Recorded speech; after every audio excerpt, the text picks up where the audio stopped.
স্থানীয় সময় শনিবার কাঠমান্ডুর সমাবেশটি ছিল কেপি শর্মা ওলির ক্ষমতাচ্যুতির পর প্রথম উল্লেখযোগ্য শক্তি প্রদর্শন। লাল পতাকায় ছেয়ে যাওয়া ভিড়ের সামনে তিনি বলেন, বর্তমান অচলাবস্থা কাটাতে একমাত্র সমাধান সংসদ পুনর্বহাল।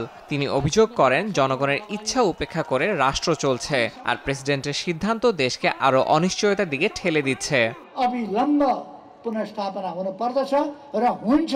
গত ৯ সেপ্টেম্বর দুর্নীতি বিরোধী বিক্ষোভের মুখে পদত্যাগে বাধ্য হন ওলি।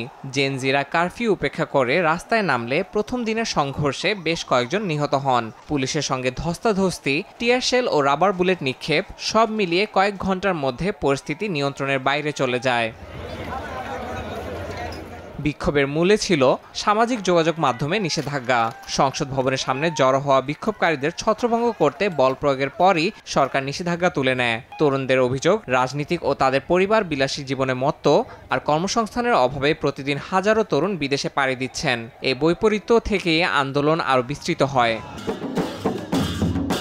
সমাবেশে উপস্থিত দলীয় নেতারা অভিযোগ করেন, রাষ্ট্র এখন অচলাবস্থায় আটকে আছে।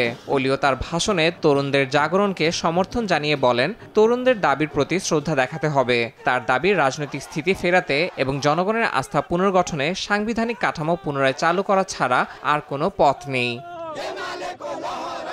ইয়াসিন মোহাম্মদ জিসান, সময় সংবাদ।